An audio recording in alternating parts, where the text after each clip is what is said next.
저희들이 이제 출애굽기 1장을 보았는데 그 출애굽기가 시작되면서 야곱과 그의 아들들이 이름이 나오게 됩니다.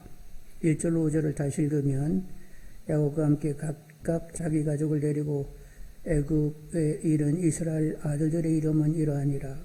루벤과 시몬과 레위와 유다와 이스갈과 스불론과 베냐민과 단과 나탈리와 갓과 아셀이요. 야곱이 허리에서 나온 사람이 모두 70이요.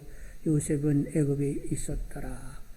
하면서 여기 이제 야곱과 그 아들들이 이름이 이렇게 쭉 나오게 되는데, 야곱이 12아들을 얻었는데 부인이 몇이었어요? 4명이었습니다. 리아하고 라헬, 그리고 리아의 종 실바와 라헬의 종 빌하가 이제 아내가 된 거지요. 그래서 이제 아들들을 낳았는데 리아가 루벤, 시몬, 레위, 유다, 이사갈, 수본을 낳았고, 라헬은 요셉과 베냐민을 낳았고, 그리고 빌하는 단과 납달리를 낳았고, 실바는 갓과 아셀을 낳았습니다. 그런데 어떤 이들은 정실이라고 할까요?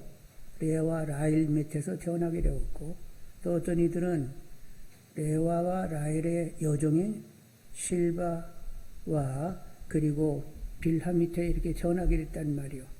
여러분 만일 태어나면 어느 쪽에 태어나겠어요? 정실 쪽에 태어나겠지? 근데 우리가 이렇게 태어나는 것은 그 어머니 그 아들이 결정할 수 있는 것이 아니라 누가 결정해요? 하나님이 결정합니다.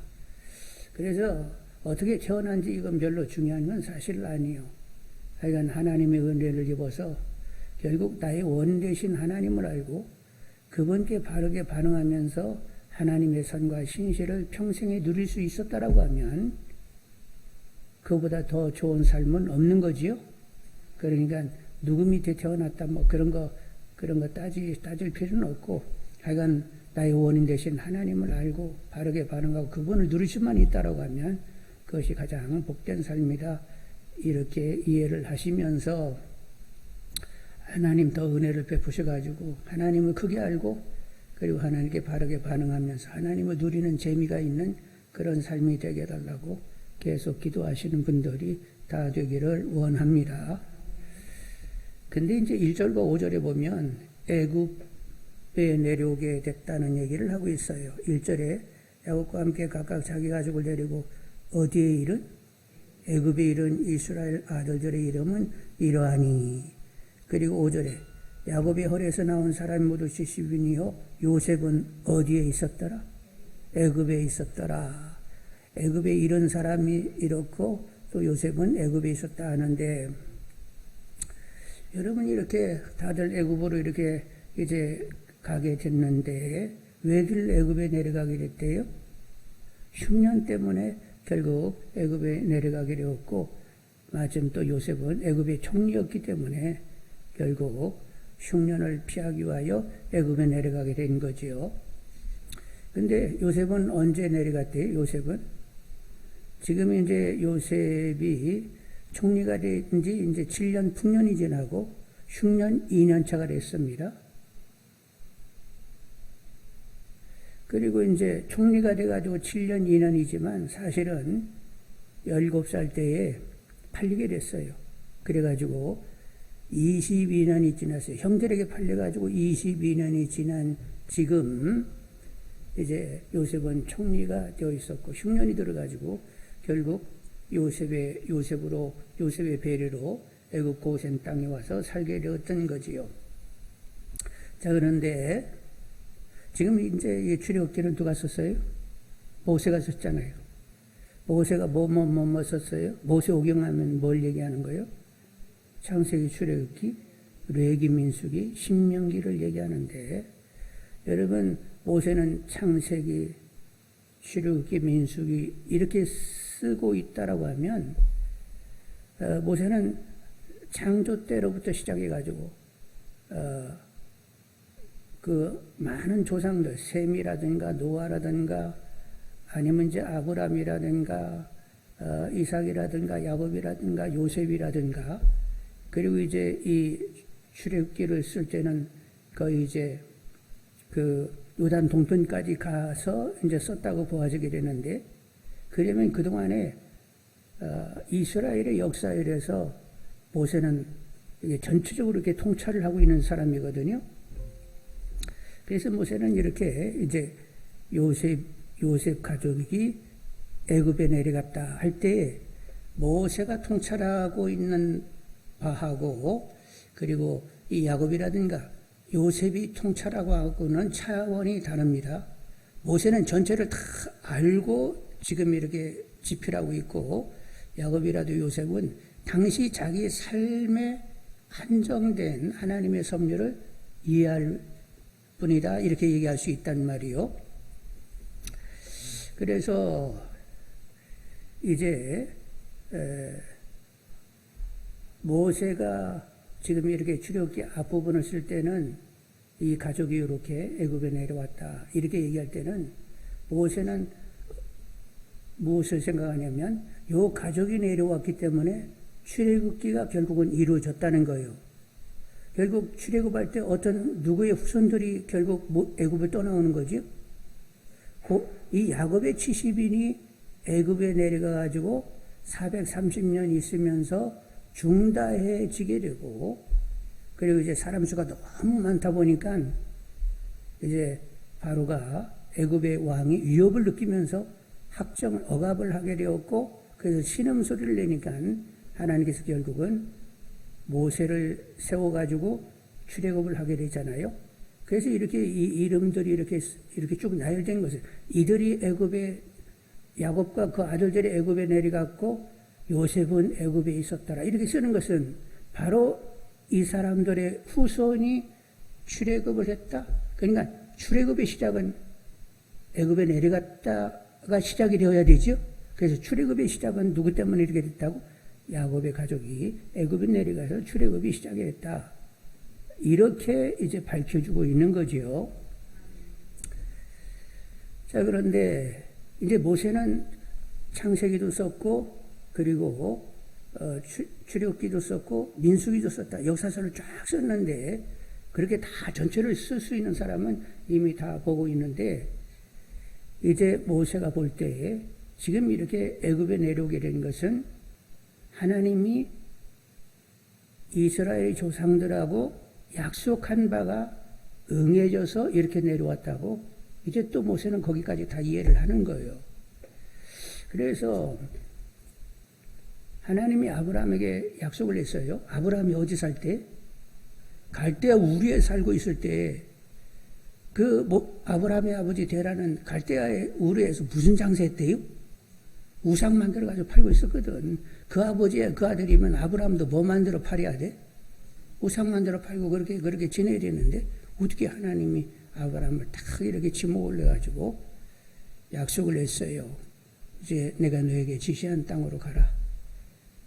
너로 큰 민족을 이루게 하겠다 하시면서 말씀하셨단 말이요. 창세기 12장 1, 2절인데 여호와께서 아브라함에게 이르시되 너는 너의 고향과 친척과 아비 집을 떠나 내가 내게 보여줄 땅으로 가라. 내가 너로 큰 민족을 이루고 내게 복을 주어 내 이름을 창대하게 하리. 너는 복이 될지라. 내가 지시한 땅으로 가면 그곳에서 큰 민족을 이룬다는 거예요. 지시한 땅은 가나안이고 거기서 이제 하나님 나라를 하나님께서 세우실 거라는 거예요.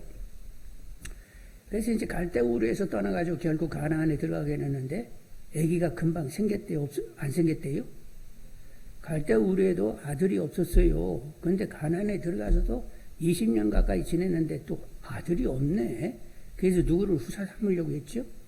자기 집에서 길리온, 어릴 때부터 이렇게 길러진 다메섹 사람 엘리에셀을 후사로 삼고자 했습니다. 그래서 후사를 삼으려고 했더니 하나님이 아니다. 사람의 몸에서 날짜가 네 후사가 되는 것이다. 그러면서 하나님이 이런 말씀을 하시게 되었어요.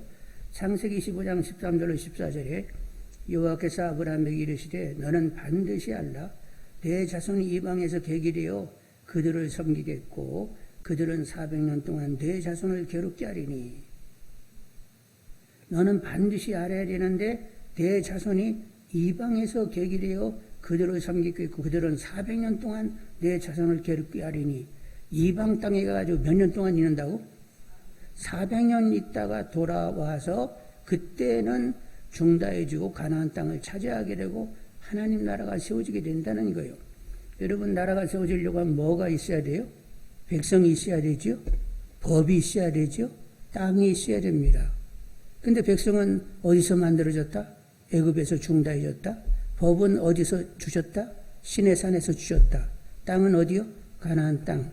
이래서 이제 이렇게 나라가 세워지게 되는데, 중다해지려고 하는데 그 중다는 어디서 이루어진다고? 이방의 계길이요. 400년 있으면서 중다해진다는 거예요.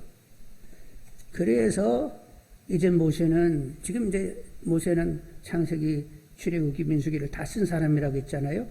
그러니까 하나님이 아브라함과 약속을 어떻게 했는데 그 약속의 성취로 지금 이 야곱의 70인이 애굽에 내려왔다? 이렇게 이해를 하면서 쓰고 있는 거죠, 모세는. 그런데 당사자인 야곱과 요셉은 거기까지 다 이해가 가는 거예요, 안 가는 거예요? 출애굽은 나중 일이니까 거기까지는 생각도 못하고 이제 요셉 나름으로 자기 하나님의 섭리적인 경영을 이해하잖아요. 그래서 창세기 45장에 보면 요셉은 요셉 나름대로 하나님의 섭리를 이해하고 있는데 4절로 8절을 읽으면 요셉이 형들에게 이르되 내게로 가까이 오소서 그들이 가까이 가니 이르되 나는 당신들의 아우 요셉이니 당신들이 애굽의 판자라. 당신 나를 이곳에 팔았다고 해서 근심하지 마소서, 한탄하지 마소서. 하나님이 생명을 구원하시려고 나를 당신들보다 먼저 보내셨나이다. 이 땅에 2년 동안 흉년이 들었으나 아직 5년은 밭가리도 못하고 추수 못할지라. 하나님이 큰 구원으로 당신들의 생명을 보존하고 당신들의 후손을 세상에 두시려고 나를 당신들보다 먼저 보내셨나니 그런즉 나를 이리로 보내니는 당신이 아니오 하나님이시라. 하나님이 나를 바로에게 아버지로 삼으시고 그 온 집의 주로 삼으시며 애굽 온 땅의 통치자로 삼으셨나이다 하면서 요셉은 자기 삶과 관련하여 하나님의 섭리를 얘기하는 거지요. 형들이 나를 비워서 팔았다고 하는데 결국 우리 가족을 살리기 위하여 나를 그렇게 팔리도록 허락을 했어. 결국 하나님께서는 흉년 가운데 우리 가정을 살리기 위하여 나를 보낸 것이요. 그래서 여러분이 보냈다기보다도 하나님이 나를 여러분보다 앞서서 보낸 것이지요. 그래서 내가 형과 형의 가족을 잘 이렇게 돌보겠다고 하나님의 섭리를 경험하면서 자기 삶에 근거하여 이렇게 이해를 하면서 요셉은 이 정도로 얘기한 거예요. 그런데 그 아버지 야곱이라든가 이삭이라든가 아브라함은 그 정도 얘기할 수 있어요? 그것도 못해요. 요셉은 그래도 자기 삶과 관련하여 이렇게 우리 가정을 살리기 위하여 했다. 그런데 모세는 이제 나중 사람 아니요. 430년이 지나가지고 중다해질 그때 이제 태어나가지고 이런 전 역사를 다 이해하면서 결국 출애굽기를 쓰면서 야곱의 70인이 결국 애굽에 내려왔다. 이렇게 쓸 때 이건 아브라함과 약속을 성취하기 위한 것이라 하고 모세는 이렇게 다 이해를 하면서 쓰고 있는 거지요. 그래서 하여간 우리는 섭리적인 하나님의 경영을 이해하시면서 하나님의 뜻이 이루어지기를 늘 기도하는 분들이 되기를 원합니다. 하여간 우리는 이렇게 삶을 살고 나서 그래도 하나님은 나를 통하여 이런 일을 하시고자 해가지고 나의 삶을 다루어 내셨구나 하고 이렇게 섭리적으로 자기 삶을 이해하면서 세상을 떠나시는 분들이 되기를 원합니다. 그게 이제 심리적인 용어로는 나의 삶을 통정할 수 있어야 된다. 이런 얘기를 하는데 자기 삶을 하나님 앞에서 이렇게 통체적으로 이렇게 함축적으로 이해를 하면서 세상을 떠나가야 그 사람이 건강한 사람이라는 거예요. 여러분 다 건강하시지요? 육신이 건강한 것이 아니라 하나님의 나에 대한 삶은 이랬었다. 결국 이런 일을 도모하기 위하여 나의 삶을 이제까지 다루신 것이다. 그러면서 하나님이 나의 삶을 귀하게 여겼구나. 이렇게 생각하면서 천국에 들어가셔야 되겠지요? 그렇게 되게 해달라고 더 기도하시는 분들이 되기를 원합니다. 그리고 이제 자녀 손들도 이제 우리와 관련이 있어요. 자녀 손들은 그 아이들이 결국 하나님을 알고 믿음의 반열 가운데 쓰고 하나님 나라 건설을 위하여 쓰여지는 자녀 손들이 되게 해달라고 계속 기도하시는 분들이 되기를 원합니다. 그리고 그것을 보면서 하나님은 내 기도를 통하여 이렇게 우리 자녀 손들을 이렇게 또 세워가셨구나 하는 보람을 가지시는 분들이 다 되기를 원합니다. 저희 어머니는 저녁에 주무시기 바로 전에는 일단 기도를 하세요. 그러면 이제 자녀 손들을 와요. 다 일일이 자녀 손들을 와요. 다 기도하시고 그리고 주무세요. 그리고 또 새벽에 깨시면 또 자녀 손들을 와요. 계속 기도하시고 하루 일과가 시작이 된단 말이요. 그것이 어쩌다 그런 것이 아니라 그냥 생활의 일부분이 되셔서 그래서 주무시러 가면 이미 기도가 시작이 되는 거예요. 깨서도 기도하세요.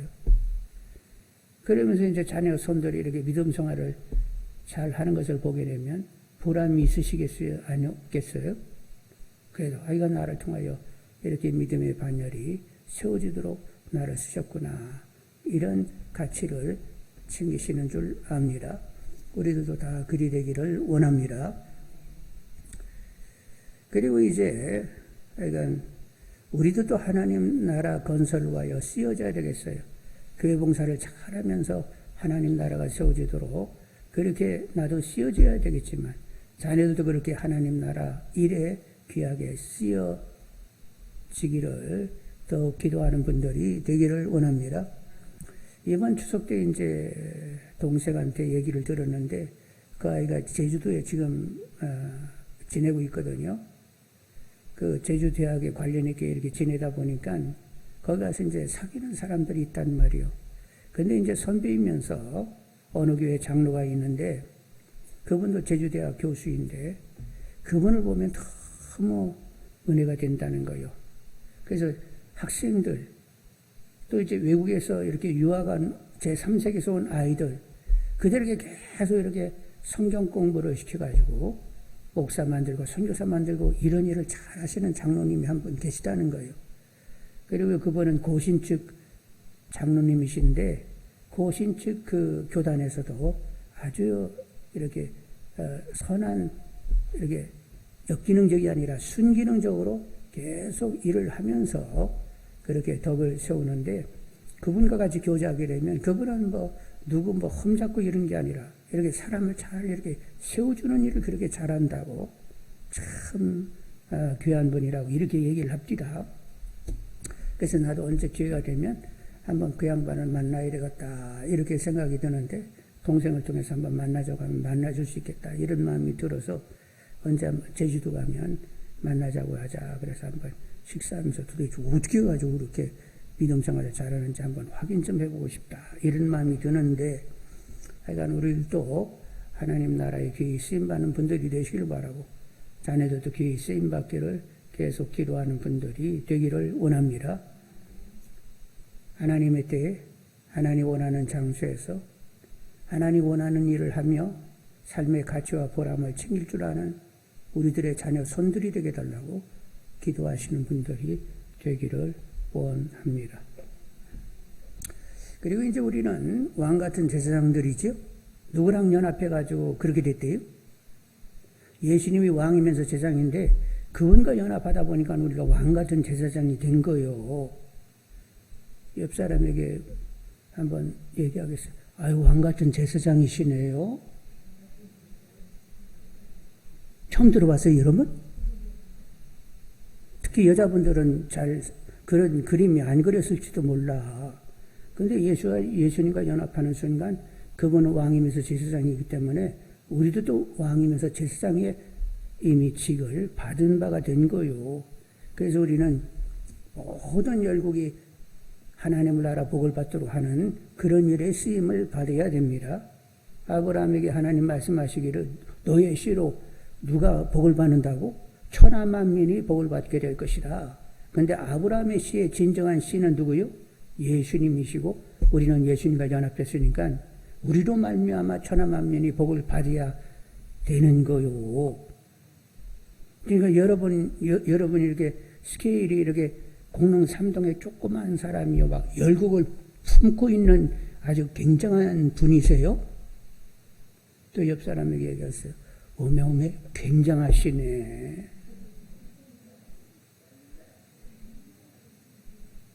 그런데 공릉 3동에 산다고 스스로 이렇게 쭈글스럽게 생각하시는 분들이 우리 교회는 없는데 다른 교회는 제법 있더라니까.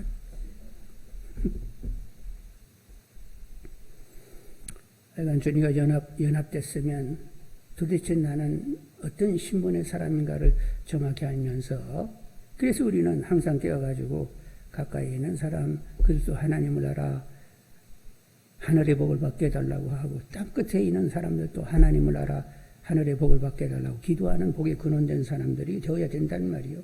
근데 땅끝까지는 못 가니까 거기가 있는 선교사님을 후원하는 것이 그 일에 동참하는 일이 되는 줄 압니다.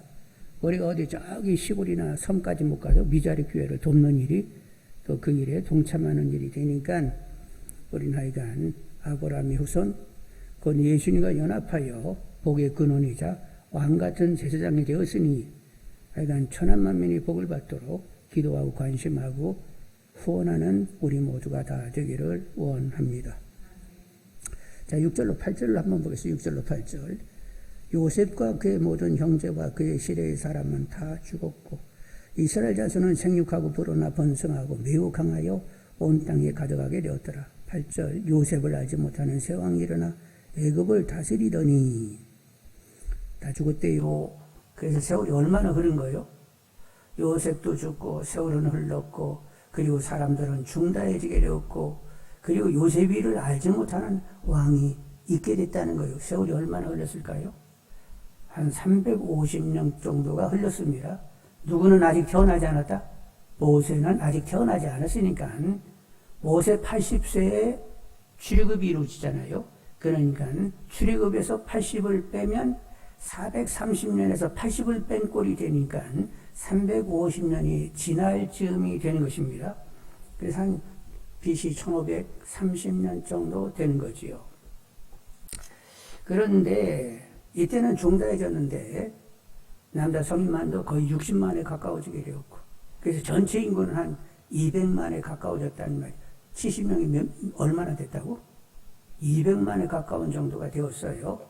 그때 요셉을 알지 못하는 왕이 있다 하는데 아니 역사 가운데 400년 지났다고 해가지고 요셉처럼 굉장한 치적을 가진 사람 일을 모른다고 하면 말이 안 되죠. 그래서 모르는 것이 아니라 몰라라 하는 것입니다. 무시해버리는 거예요. 이 왕이 왜 이렇게 이 왕이 이렇게 요셉이를 무시하게 되느냐 하면 지금 이제 애굽의 18왕조 왕조가 이렇게 여러 개 바뀌어가면서 이제 또 왕조가 있잖아요. 우리나라는 무슨 뭐 삼국시대니 그리고 이제 통일 신라 시대니 뭐 이렇게 이름들이 이렇게 바뀌어 오잖아요. 여기도 계속 이렇게 이름을 바뀌면서 왕조가 바뀌어왔는데 지금은 18왕조 때인데 지금 이렇게 핍박을 하고 억압하는 왕은 세 번째 그 18왕조의 세 번째 왕인 투트모스 1세 때입니다. 투트모스 1세는 누구냐 하면 모세를 물에서 건져내가지고 자기 자녀 삼았던 하셉수트라고 하는 공주 있었지요? 공주 아버지. 그 투트모스 1세가 이제 중단 이스라엘 백성들을 이렇게 억압하게 되었는데 왜 그렇게 억압을 하게 됐느냐 하면 이제 중단해지니까 밖으로 외적이 이렇게 침입해 들어왔을 때 이스라엘 백성들이 거기 합세하면 애굽이 망할 수 있다. 그러니까 약간 딴 생각 못하도록 완전히 그냥 아침부터 저녁까지 계속 고욕에 있게 해야 되겠다 이런 생각을 하게 되었고 그리고 이제 당시 국고성을 지어야 되고 그리고 애굽 그 나일강 하류는 다 농사를 짓잖아요. 그러면 국고성을 짓고 이렇게 농사를 짓는 일을 하려고 하면 노동력이 굉장히 필요하잖아요. 그 노동력을 이 이스라엘 백성으로 다 노동력을 삼게 했어요. 그리고 그들을 고달프게 만든 것은 이제 하루 종일 일을 하면 저녁에 가서 어떻게 해야 돼? 아무 생각 없이 막 나가 떨어져야 된다는 말이요. 그런 면에서 이제 아기를 낳지 않게 해야 되겠다. 이런 좀 복합적인 이유를 가지면서 그렇게 일들을 진행을 했는데, 인간이 그렇게 자기 나름대로 잘 일을 진행해 간다고 이렇게 생각을 하더라도 그렇게 되는 거예요? 결국 하나님의 주도와 뜻이 있기 때문에 모든 것은 결국 하나님의 뜻대로 되어지는 줄 압니다. 그렇게 막 사람을 힘들게 만들어도 애들은 잘나였나요? 어떻게 그렇게 애들은 잘났는지 몰라? 하여간 그래가지고 그냥 굉장히, 그리고 또 산모하고 애들도 다 건강하네. 이렇게 된 거예요. 그러면서 이제 계속 또 이제 신음소리, 이제 막 괴로움이 있으니까 탄식이 있고 신음소리가 나면서 하나님께 기도하지요. 구원해 주시라고. 근데 편안하면 그런 소리 내겠어요? 안 하겠어요? 아이, 편안하면 여기가 좋사오니 하고 이렇게 애고파될 수 있는데, 막 이렇게 힘들게 하니까 더 하나님을 찾으면서 하나님으로 살아내려고 하는 이런 애씀들이 있게 되었던 거지요. 근데 그렇게 하나님을 막 찾게 되면 하나님 가만히 계세요? 그 신음소리에도 응답하시는 분이요? 결국 이제 응답하시게 돼서 하나님의 정말로 인간이 생각할 수 없는 엄청난 하나님의 일을 이제 보게 되는 거지요. 그래서 하나님께서 그래도 번성케 하시고, 편안하면 애굽을 떠나올 생각 안 하니까 애굽을 떠나올 생각하게 하시고, 그리고 부르짖는 가운데 구약에서 가장 위대한 구원 역사 출애굽을 하나님께서는 그렇게 기획하시게 되는 거지요. 바로는 바로 나름대로 막 이 백성 노동력 삼고 막 이것들 딴 생각 못하도록, 그리고 애기들 못 나도록 우리는 나름대로 잘하겠거니 하는데, 하나님은 그 이상으로 역사를 하고 계신단 말이요. 에레미야 33장 2, 3절에 이를 향하시는 여호와, 그것을 만들며 성취하시는 여호와, 그 이름을 여호와라는 이가 이와 같이 이르시도다. 너는 내게 부르짖으라. 내가 내게 응답하겠고, 내가 알지 못하는 크고 은밀한 일을 내게 보이리라. 부르짖게 되면 어떻게 된다고요? 응답하시는데 내가 알지 못하는 크고 은밀한 일을 내게 보인다는 거예요. 그러니까 인간이 상상할 수 없는 하나님의 놀라운 구원 역사가 이루어지게 되는 거지요. 여러분, 애굽에서 나올 수 있어요? 10가지 재앙을 확 내려버려. 그리고 홍해를 건널 수 있어요? 하나님 동풍으로 건너게 하셨습니다. 광야 40년을 사는데 발이 부르지 않고, 아이가 먹을 것 마실 것 하나님이 주시면서 하나님 확실하게 귀하게 이럴 수가 있는, 이런 일이 일어날 수 있는가, 이렇게 막 감격하면서 하나님의 그런 선한 돌보심을 맛볼 수 있도록 그렇게 하셨단 말이요. 시편 50편 15절에 환난 날에 나를 부르라. 내가 너를 건지리니 내가 나를 영화롭게 하리로다. 여러분, 여러 가지 어려운 날이 있으면 누구의 이름을 부르는 날이요? 하나님 이름 부르게 되면 우리가 생각지도 못한 하나님께서 하나님 수준에서 큰 일을 보여주시게 되고, 그래서 우리는 결국 더 믿음 따라 살게 되는 거지요. 여러분, 사단들이 역사하게 되는데, 이 세상에서 사단들이 역사하게 되는데, 그들이 승리하는 것 같이 보이는 경우라 할지라도 우리가 깨어서 계속 기도하게 되면 하나님께서 결국 하나님의 뜻을 다 이루어내시는 줄 압니다. 그러니까 또 하나님께 집중되는 분들이 되시고, 우리나라와 북한과 중국과 여타의 나라가 하나님 나라 되기를 계속 소원하시면서 기도할 수 있는 우리 모두 다 되기를 원합니다. 15절로 16절을 보시면 15, 16절 애굽왕이 히브리 산파 시푸라라 하는 사람과 푸아라 하는 사람에게 말하여 이르되 너희는 히브리 여인을 위하여 해산을 도울 때에 그 자리를 살펴서 아들이거든 그를 죽이고 딸이거든 살려두라, 이렇게 명령을 하게 되었어요. 근데 여러분, 지금 인구가 거의 히브리 이스라엘 백성들이 200만 정도 되게 되면 산모들이 1명이요 2명이요 때로는 막 수천 수만 명이 될 거예요. 그럼 두 사람이 다 어떻게 쫓아다녀요? 그러니까 이 시프라와 부하는 이 산파 중에 책임자 역할을 했던 사람이다, 이렇게 보는 거지요. 그런데 그들은 하나님을 경외하는 사람들이어서 남자아이가 태어나면 죽이라고 했는데 다 살렸어요. 그러면서 바로가 묻기를 왜 다 그렇게 살렸냐 그랬더니 애기 난다고 해서 쫓아가면 이미 다 났어요. 그래가지고 뭐 어떻게 할 수가 없었어요. 뭐 이렇게 대답을 하네요. 근데 이렇게 얘기를 하는데 사실 하나님께서 그 산파들을 보호하신 줄 압니다. 그리고 그 산파들 하나님이 복되게 하셨어요. 그리고 산파들도 그 위험한 일인데 죽으면 죽으리라 이런 마음으로 바로의 뜻이 아니라 하나님의 뜻을 이루고자 하였던 것이지요. 17절로 20절을 보겠습니다. 17절로 20절. 그러나 산파들이 하나님을 두려워하여 애굽 왕의 명령을 어기고 남자 아기들을 살린지라. 애굽 왕이 산파를 불러 그들에게 이르되 너희가 어찌하여 이같이 남자 아기를 살렸느냐. 산파가 바로에게 대답하되 히브리 여인은 애굽 여인과 같지 아니하고 건강하여 산파가 그들에게 이르기 전에 해산하였나이다 하며 하나님이 그 산파들에게 은혜를 베푸시니 그 백성은 번성하고 매우 강해지니라. 그 산파들은 하나님을 경외하였으므로 하나님이 그들의 집안을 흥왕하게 하신지라. 여러분, 하나님이 하시고자 하면 하나님 그냥 일을 하시는 분이요. 그러니까 우리는 환경의 지배를 받지 않고 어려운 환경 가운데도 누구 얼굴을 더 구해야 돼요? 하나님 얼굴을 구할 수 있는 분들이 다 되기를 원합니다.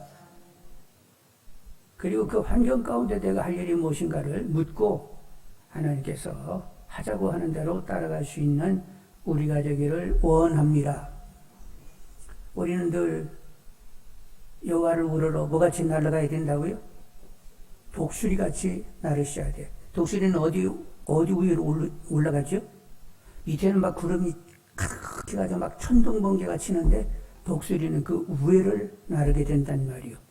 여러분 막 번개치고 그냥 구름이 검고 막 이렇게 그 밑에 있으면 사람들이 두려워할 수 있어요. 아우 벼락 맞을지도 몰라. 웜에 무서워. 왜 이렇게 비가 겁나? 바람이 왜 이렇게 세? 하면서 막 그걸 묵상하면서 어려움을 스스로 이렇게 겪을 수 있는데 우리가 하나님으로 그 구름 위로 올라가게 되면 걱정해야 하네요. 하나님의 뜻으로 높이 날 수 있는 분들이 다 되기를 원합니다. 우리는 환경을 넘는 이런 삶을 살아야 된다는 말이요.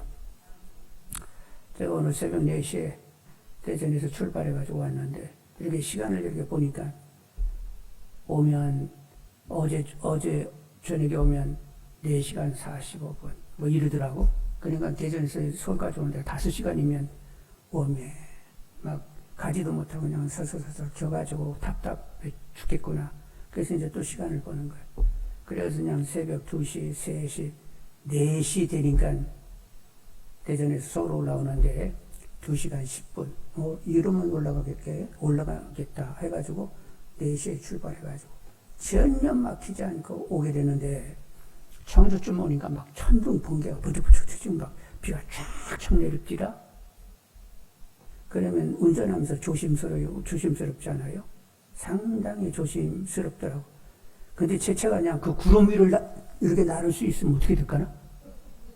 요즘은 이제 그 보여? 하늘에 이렇게 나는 걸 뭐라고 하지? 드론의 시대가 이제 조만간 오게 되면 우리는 다 하늘을 날려서 직장 출근하고 그리고 이제 그 직장에 가면 이렇게 입구 아래쪽으로 들어갈까요? 옥상에 내릴까요? 그런 시대가 조만간 도래합니다. 그 10년 안팎이면 그런 일들이 이런 경우도 다 있어? 할 정도로 이제 그런 일들이 자꾸 된단 말이요. 하여간 우리는 환경의 지배를 받지 말고 하여간 기도하셔서 가지고 그 짙은 구름 위를 날 수 있는 하나님의 뜻을 가지고 삶을 살 수 있는 분들이 되기를 원합니다. 하박국은 독수리같이는 얘기는 안 했는데 어떻게?